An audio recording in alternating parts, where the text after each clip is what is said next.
That's a bad idea. That's a bad idea. Thought I would win against Anthony, but here I am with a broken jaw, learning the hard way.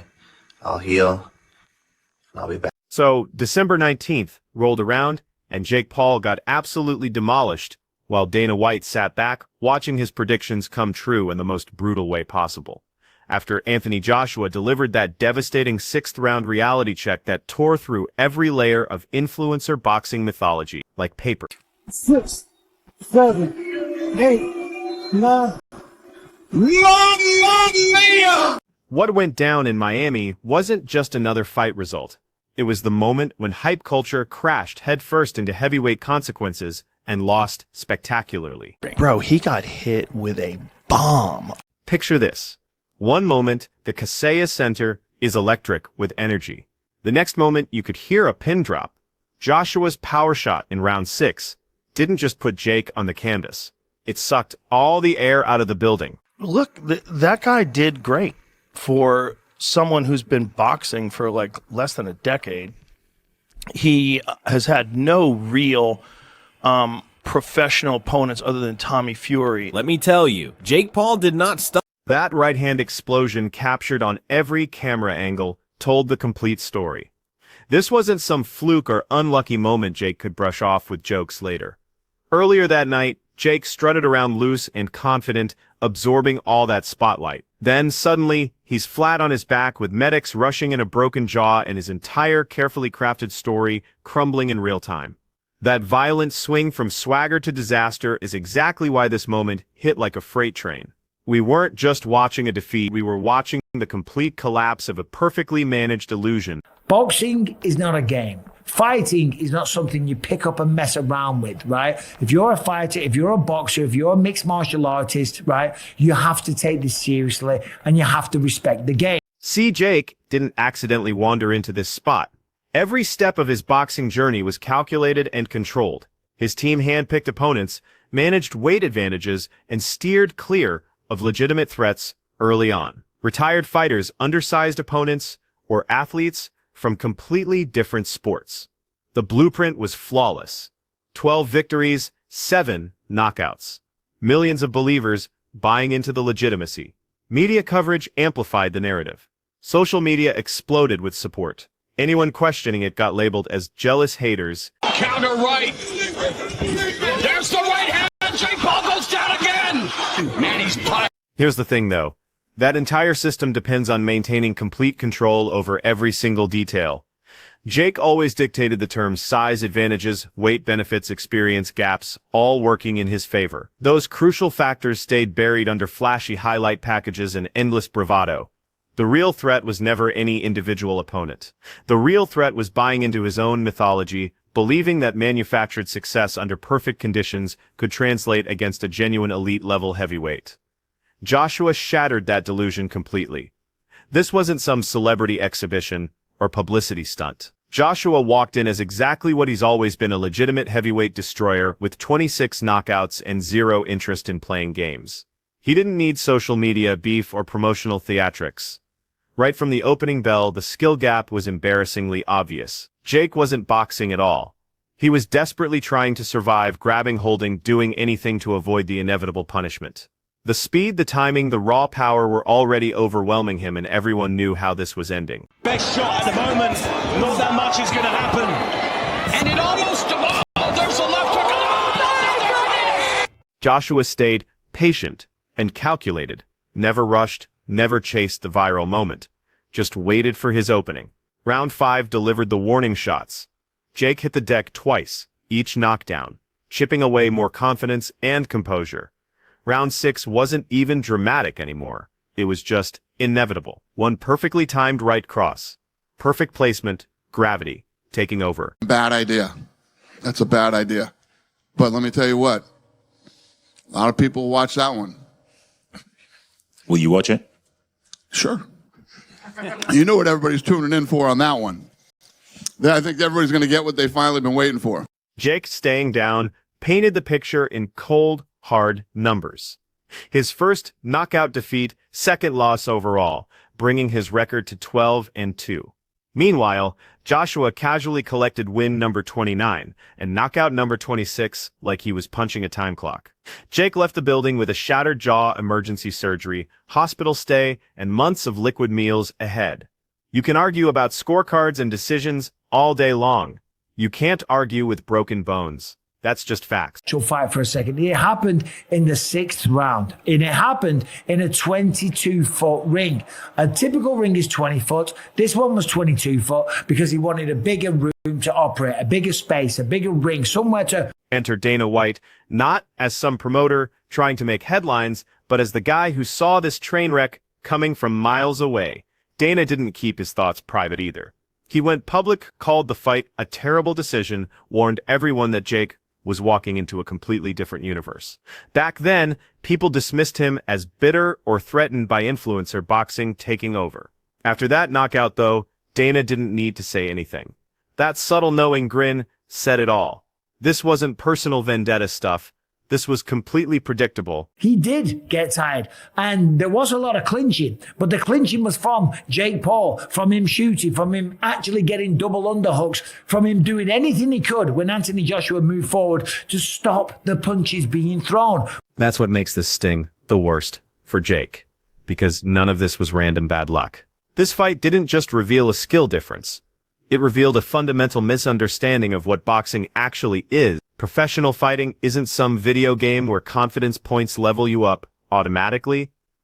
It doesn't give a damn about your subscriber count, your brand value, or your social media presence. It only cares about what happens when two people step into that ring and one of them has dedicated their entire life to perfecting controlled violence at the absolute highest level. Jake Paul got that education the hardest way possible, and everyone watching learned right alongside him. Right? This is a crazy shout.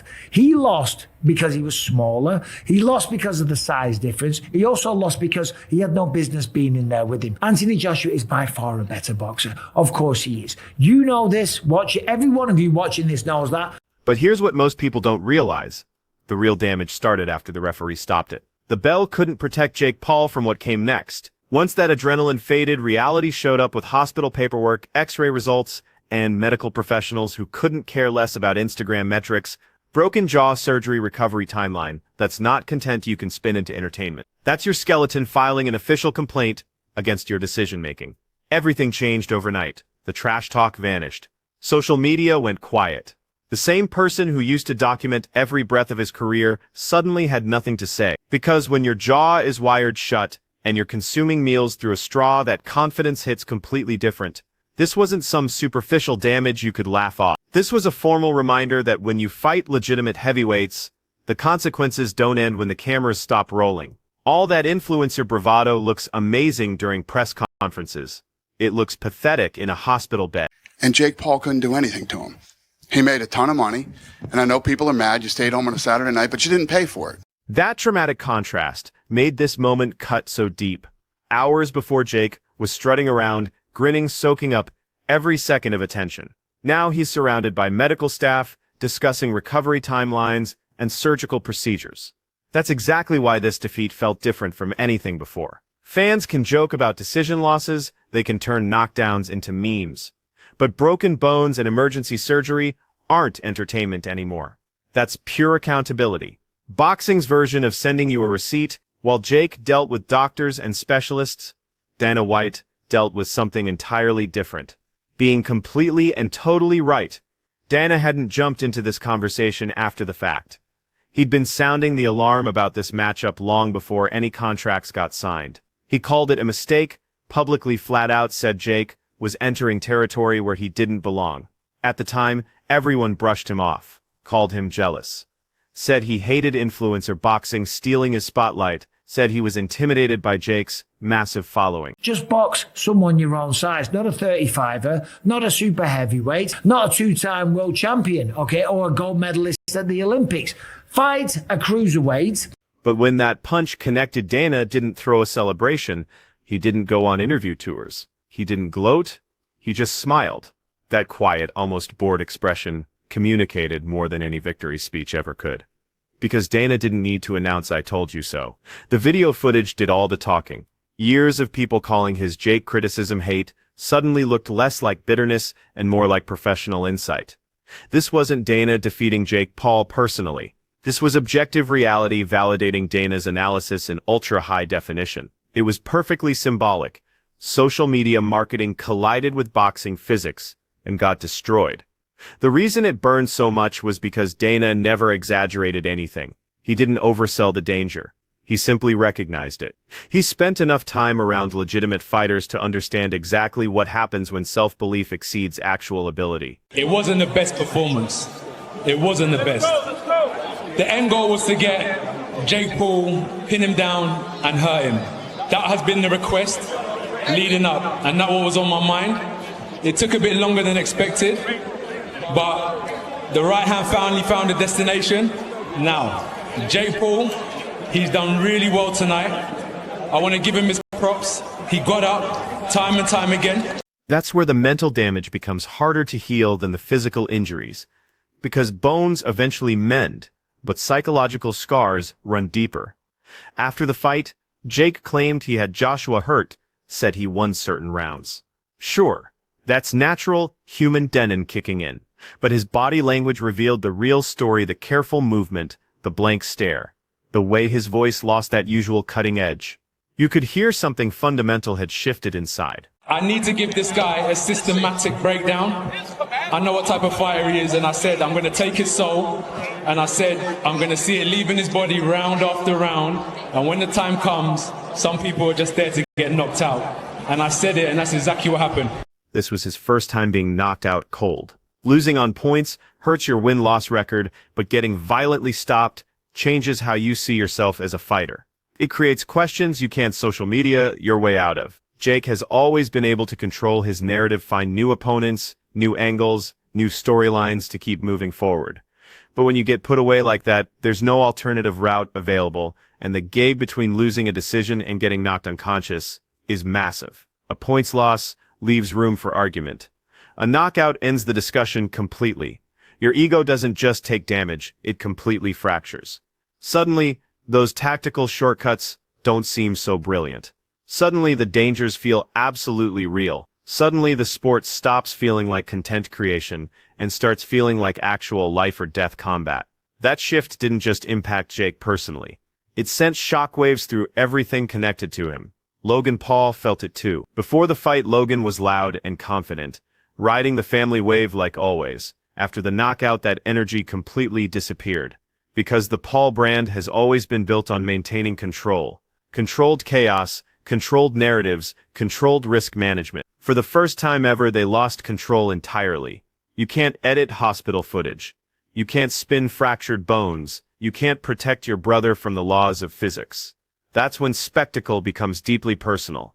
That's the quiet aftermath nobody saw coming. The moment where everyone from casual fans to professional promoters had to seriously ask themselves, how far is too far? Because this wasn't entertainment going slightly wrong.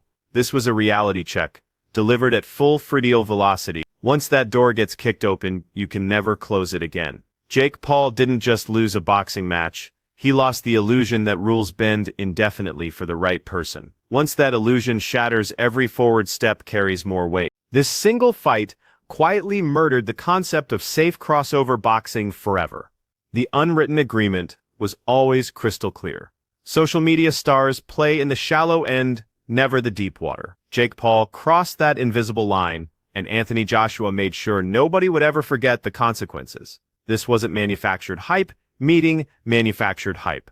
This was hype charging straight into levels it could never reach. Overnight promoters got nervous, real fighters got selective, and fans stopped treating it like a joke.